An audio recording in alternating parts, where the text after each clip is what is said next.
Sure, sure. I mean, in NMR, that's probably what I'm actually calculating is not the best one. I'm calculating the Boltzmann average. So one is what the conformational calculations is giving is a Boltzmann weight, and then you're summing that up to, I don't know, 99%, 95% or something like that. And so in principle, if the experiment is an average experiment, as NMR would be, IR is not. IR is the individuals. That Boltzmann average would properly reproduce the ensemble, the sum. Now, of course, there's all sorts of other variables in that. I mean, in NMR, there's solvent. I mean, how does that, those conformational weights are going to depend on that.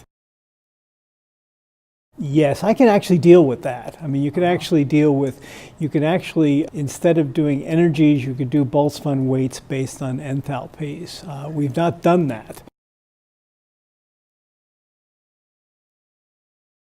In principle, yes. I mean, in principle, not in principle, the answer is yes. I mean, you'd have to go from energy, basing the Boltzmann weights on energy, to basing them on enthalpy, which has a temperature in it. That is costly because you have to do vibrational analysis on every conformer. But we've not done that. But I think that's completely straightforward. I mean, there's nothing magical about that. Now, your comment, there's an interesting observation that the number of conformers that actually fall within about 10 kilojoules is the cutoff of anything.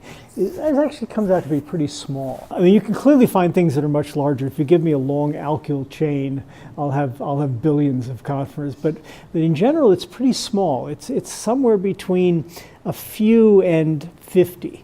I mean, it's not that large, but we could actually do enthalpy. We've not done that, but there's nothing stopping that. It's just computer time.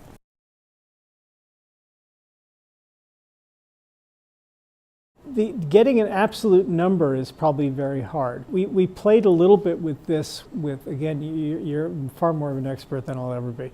We played a little bit with this with the sort of 100 commercial dyes. And if you take them in classes, things that are all very similar, and you look at relative shifts, if you look at absolute color, forget it. But if you look at relative colors, it's pretty good actually. And we've also looked at not only looked at the absorption, but we've also looked at what is this, fluorescence. And it's in relative terms. But if you say here's a molecule and I know it's red, I'm not going to tell you it's red. I may say it's green. I don't know. But if you now say I have this dye and I move it and I change something, I can tell you what direction it's in.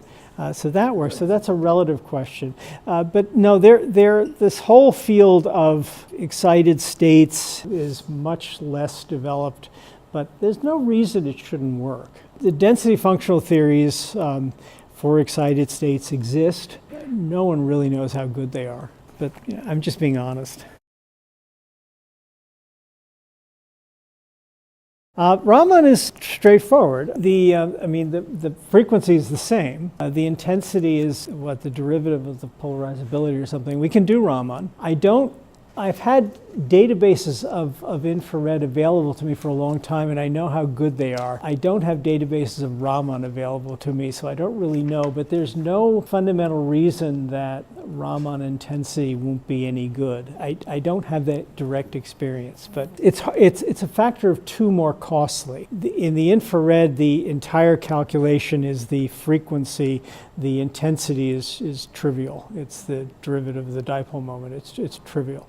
In the case of Raman, it's that calculation probably adds a factor 2 in cost, but it's doable. I mean, we've done. I have some in my full course. I have a little bit on Raman, just looking at some representative spectra, but I'm not an expert there. Now that Raman's used differently, of course. It's used as bouncing off surfaces. I don't have any experience there. Thank you. Thank you very much. Thank you. Very nice, precise lecture. Rich.